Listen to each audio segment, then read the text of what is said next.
Plastic wrap is very convenient. The one that I know is free of phthalates is Glad Wrap, and I use that. But I got to say, I like wax paper a lot, and I've been using that much more than I ever did. I think, I've switched to using glass water bottles for water that I keep in the refrigerator. I think it's worth keeping an eye on this and just being wary of plastics in our life. Thoughts, David? Well, I agree. I also want to point out the other benefits of trying to avoid plastic altogether, whether through stainless steel or glass, which is, basically all the plastics we've ever made are still there in the environment. They're just in very small, tiny pieces. And there's an interesting group called the Aqualita Research Foundation that's gone out in the North Pacific and looked at the sand on beaches on islands that are uninhabited. And they found that a majority of the sand is actually plastic because the ocean currents are taking the plastic debris off the coast of California and the United States and circulating it out to the Pacific, where it's breaking down into smaller and smaller pieces, but it never really goes away. So that's one issue. The other issue is climate change. And just like our food system now is very, very dependent on fossil fuels, so are these plastics that are made out of fossil fuels. And now, thankfully, there's some alternative plastics now being made out of things that we grow, but we haven't quite figured out the answer in terms of how to compost them effectively. So, number 9 on here, it talks about following an anti-inflammatory diet and eating 7 to 9 servings of fruits and vegetables a day. The question that always bothers me when I'm eating out is if I don't know where they came from, should I eat them or not? And so do I trade off my 7 to 9 because I don't know what I'm getting, or do I go for the 7 to 9 and forge ahead? I guess my feeling is if the choice is between no fruits and vegetables and fruits and vegetables of dubious origin or unknown contaminants, I'd go for the fruits and vegetables. Yeah. I think that the beneficial effects of the health protective elements in fruits and vegetables outweigh those concerns. So, when this is you try as best you can, I think, for what you can control. If you can get fruits and vegetables that are certified organic, and that's within your budget. And by the way, what I recommend doing is going to the Environmental Working Group website to get the list of the 12 most contaminated crops. And for those, you concentrate on either you get organic versions of them or you don't eat them, like strawberries, for example.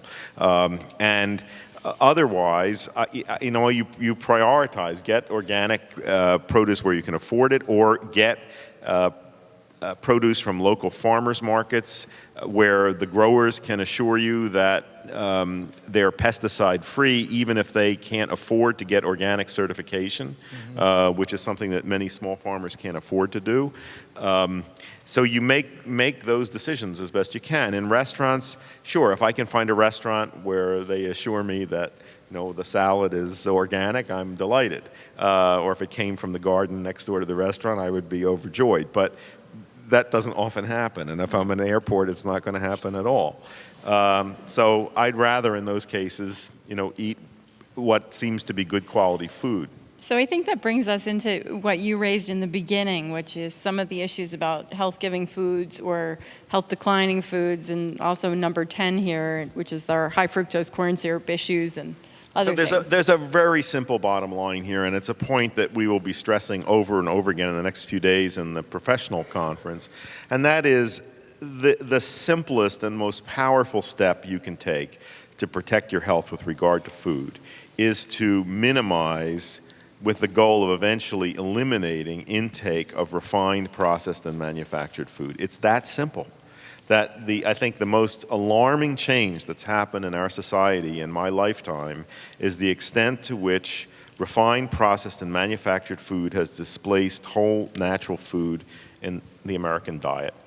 And, it just at one stroke, you eliminate all of these concerning ingredients that I think really pose great threats to long-term health. And that's almost everything in the middle of the supermarket, except in the periphery. And there's a lot to worry about in the periphery, too. So eat real food. Eat real food, and that again, that's Michael Pollan's advice. His steps are eat food. That's, if you think about it, that's a pretty radical statement. Eat food, not too much of it, mostly plants. Don't eat anything that your grandmother wouldn't recognize.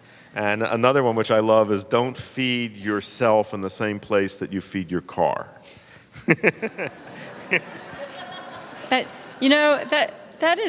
That's a perfect segue into when you dig into the 76 million people affected by food illness. A lot of it is solved if people cooked at home, and a lot of it's solved if they revisit some of the issues about cooking from home. I know that spices and things like that have historically been part of how we deal with those things. Maybe you can talk about that a little bit, Andy. Well, it turns out that a lot of spices and herbs now turn out to have especially unique and beneficial protective elements in them. For example, ginger, turmeric are very powerful anti-inflammatory agents. Turmeric looks as if it has many cancer protective properties. Cinnamon has recently been shown to have significant blood sugar lowering properties and might be very useful as an adjunct to people with type 2 diabetes. I think that, to me, that when you move toward eating more plants or a plant-based diet, you want to aim for diversity. That the more different things that you can add to your diet, and that's not only herbs and spices, but beverages, colors, all the range of products that nature produces, they all seem to have unique compounds in them that protect our health in various ways. And what about, given that summer is rolling around, what about grilling? What's your take on that? You don't want to eat animal food, animal protein that has been charred. That's the bottom line. When You're going to make a lot of Americans unhappy with that comment. It's highly carcinogenic. That's well known. By the way, you also don't want to breathe the smoke of grilling meat. That's highly carcinogenic. I assume you don't want to use any kind of fire starter liquids, which puts toxic residues into the food.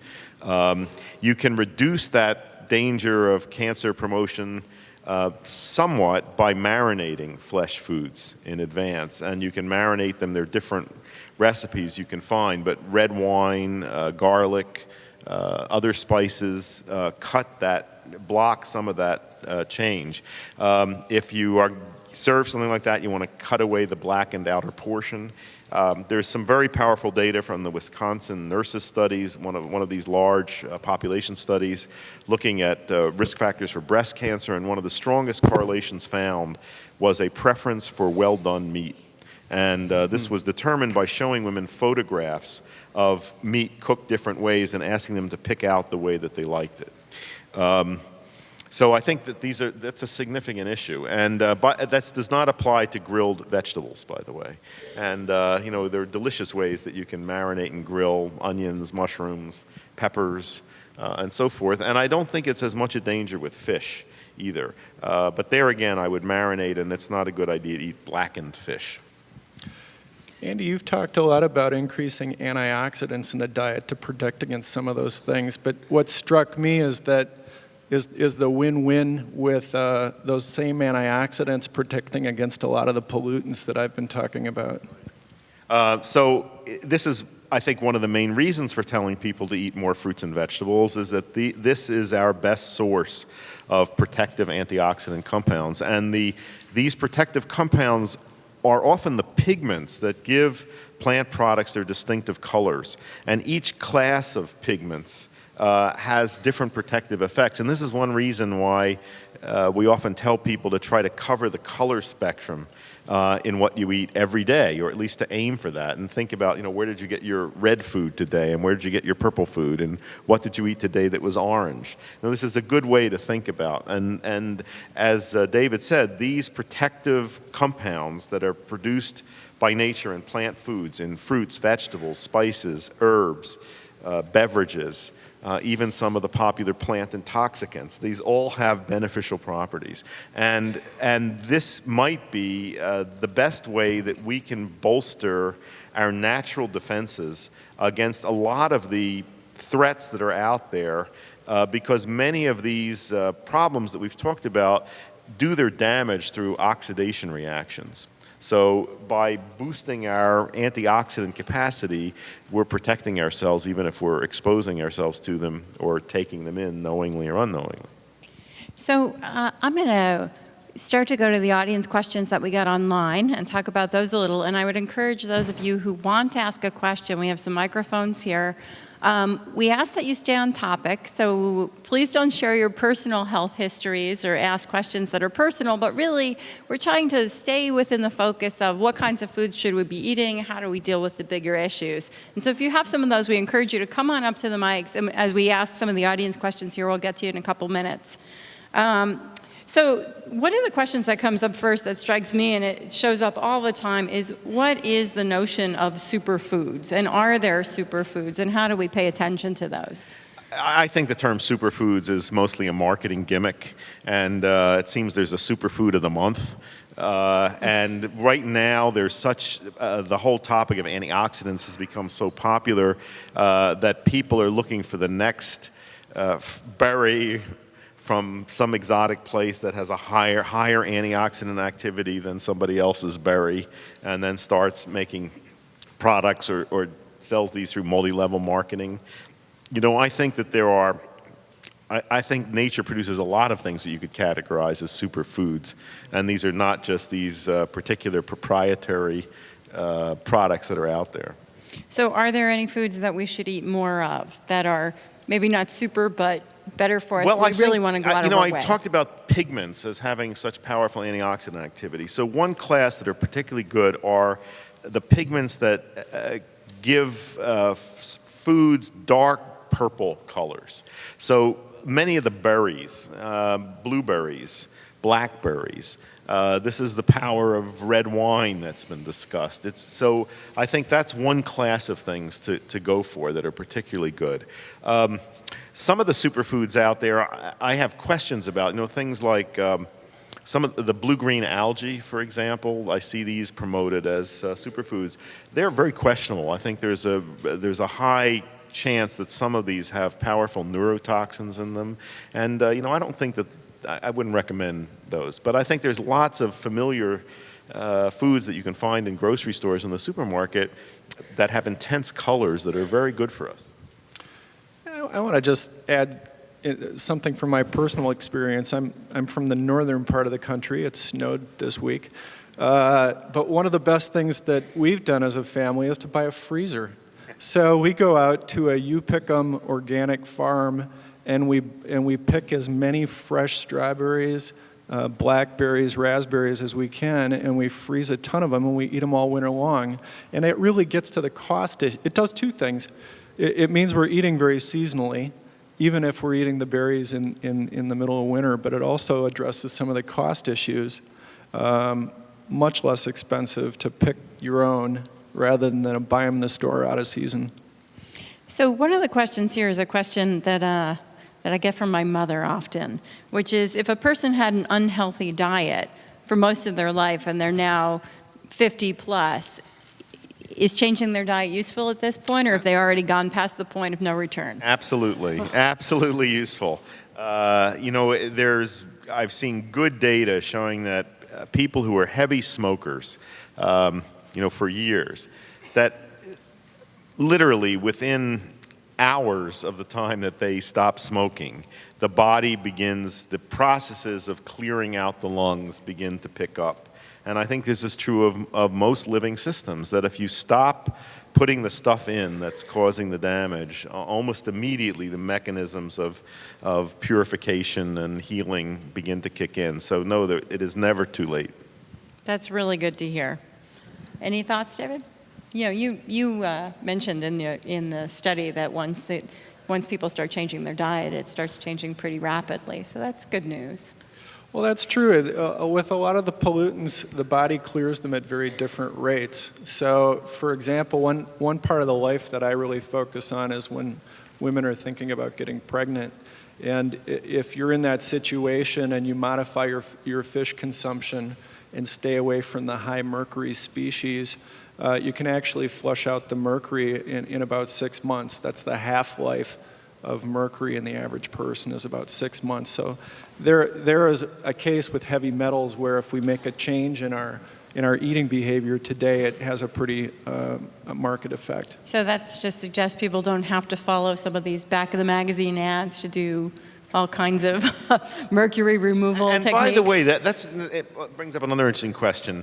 We know that mercury is highly toxic to fetuses and infants, especially to the developing central nervous system. We don't really know the clinical significance of high mercury levels in adults.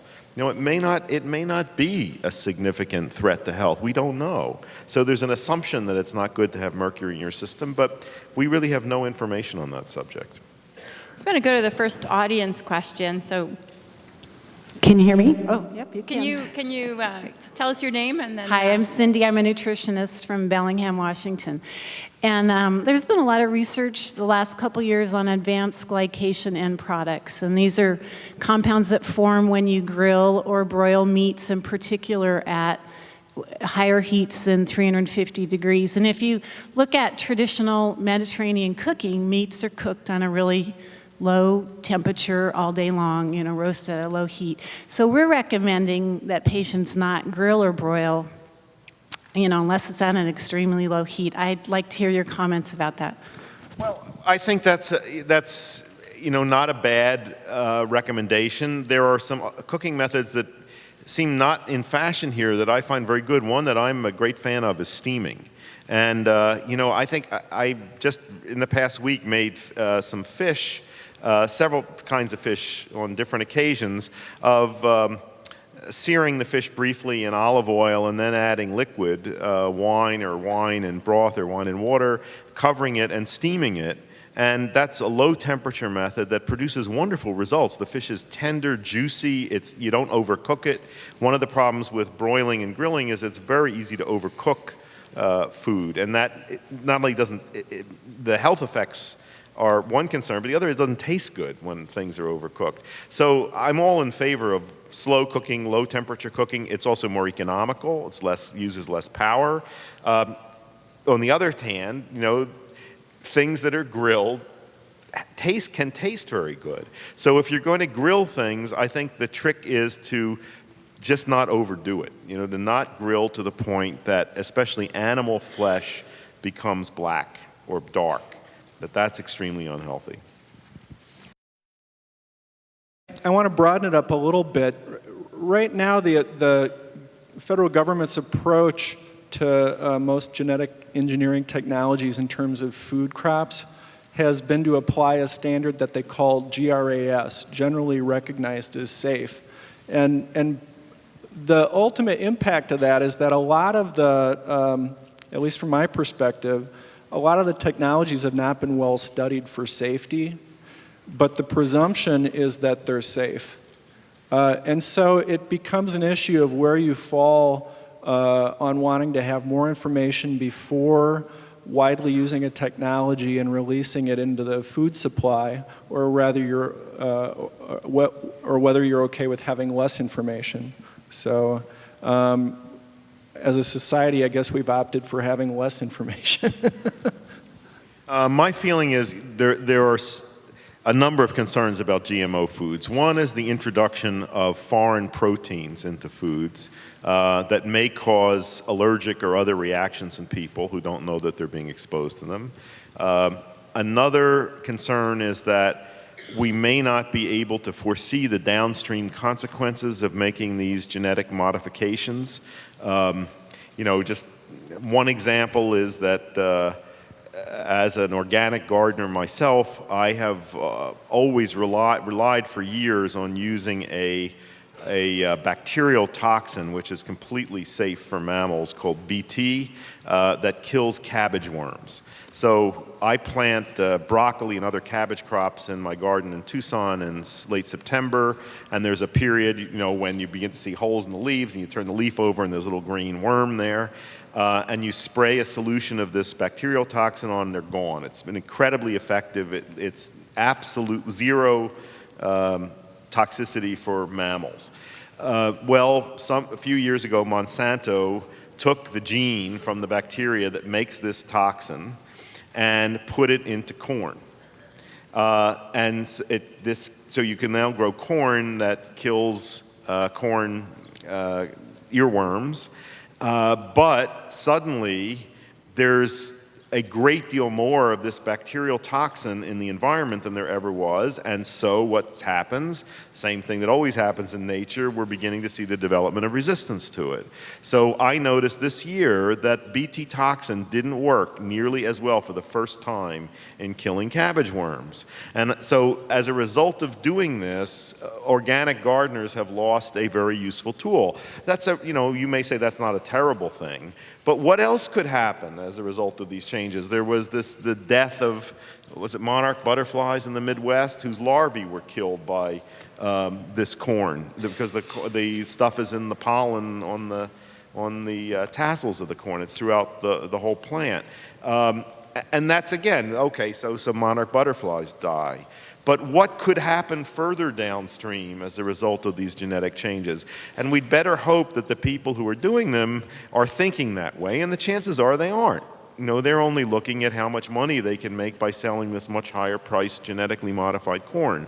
So, if one of the provisions of the federal organic standards is that if a product carries that label certified organic by the USDA, it can't be genetically modified. And that's something we want to keep in place, and that's something that can guide you as a consumer. So, David, I have to ask a question for you on that, which is, in terms of things like the intellectual property that comes out of the organic gardening and stuff, is there any movement or activity around protecting those practices so they don't get co-opted from a industrial perspective in a way that they're no longer effective? Have you heard anything about that? I actually don't know anything about that particular issue. As we just talk about ways of going forward, that maybe is one area that we'll explore in future conversations here. I do want to make another comment, though, and it's related to what Andy's talking about. Some of the genetically modified strains of corn and soybeans have been modified so that the crops are more resistant to pesticides. And the promise was that for example, there's a Roundup Ready corn variety. The promise was that somehow this would allow the farmer to be more judicious in how they use pesticides, and that it would lead to less overall pesticide use. But just in the last year, we've got data coming out of the Organic Center showing just the opposite, that in fact, as these new genetically engineered strains have been widely used across the globe, that pesticide use has gone way up. And again, now we're getting more and more resistance of the pests to these pesticides. So both more use, more resistance. And on the other hand, there could be some very good uses of genetic modification. So I think, as with other aspects of technology, it's not good or bad in itself. It depends on the motivation of the people doing it.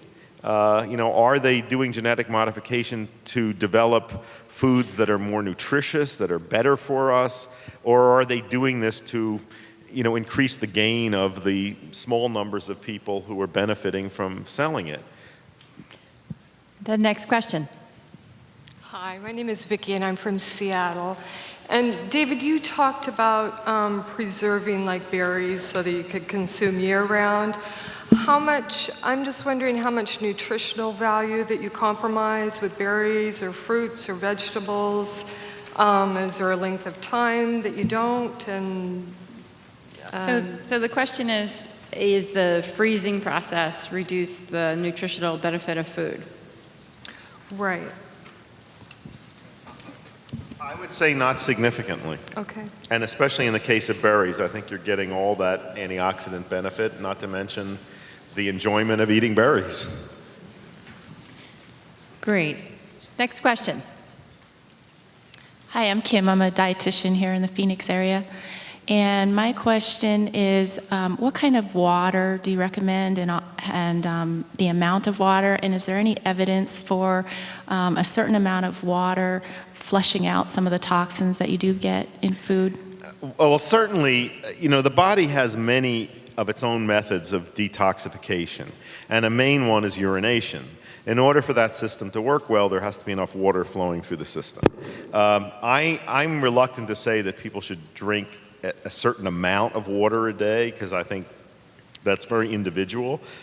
There was just a report, as if we're not confused enough, I heard a report, I think a couple weeks ago on NPR from some experts saying that the advice to tell people to drink 8 glasses of water a day, there's no evidence to support that, and in fact it may be slightly harmful and reduce kidney function to do that. Anyway, what I often tell people to do is that if you're concerned about toxins in your body, one simple remedy is to increase intake of water, just to the point where you can notice an increase in urinary frequency and lightness of color of urine. In terms of what kind of water to drink, that really depends on where you live.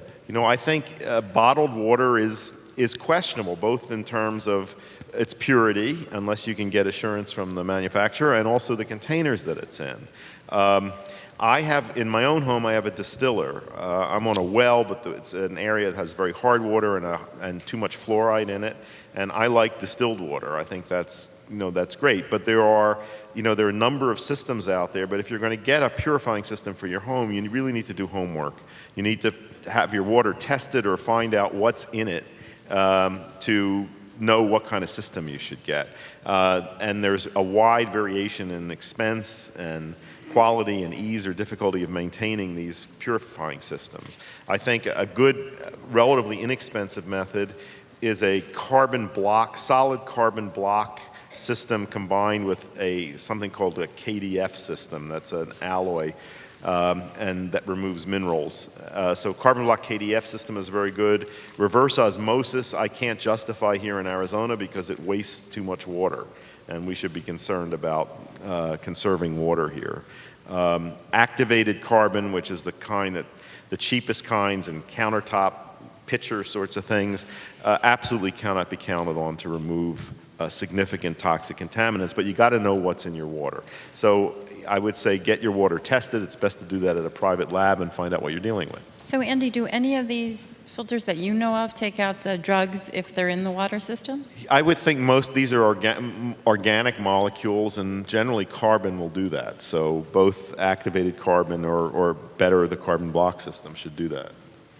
Any thoughts? I'm not sure that they do, actually. I think that's one of the reasons that the EPA is getting increasingly concerned about the antibiotics in particular. Okay, well, distillers will, because there aren't too many things that distill over with water. One of them, by the way, is chlorine, and I think that's a very significant toxin that we're exposed to, and that's one that's especially annoying because chlorination as a method of disinfection is obsolete.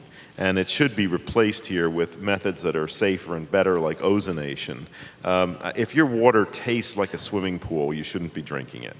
And that's an easy one to get out. That is removed by activated carbon or simple carbon filters. I'm going to follow up on one of the questions the audience emailed in to us. They wanted to know what your stance is on the nutritional facts on menus in restaurants, and should restaurants be starting to promote this? I think it's great. Why not? If they're questioning the accuracy of it, I don't know. But I think it's a very good thing for people to have that information. Do you think if they had it, they'd do anything? What do we know? What do we know from trans fats? I think the labeling or the impending requirement to label trans fats had a rather marked impact in the reduction of trans fats, which is a very good thing. Good. Well, and that was part of the question. That wasn't me being ironic. The next audience question, please. Hi, I'm Gail Altschuler, family physician and a weight loss specialist in Northern California. But my question is more about something I thought of in the beginning. We talked about all the toxins in the water and the way we're affected. And it occurs to me that people imagine that it's about other people, that it's not something that affects them so directly. And you know, I think that if everybody in the audience who had had cancer at one time in their life stood up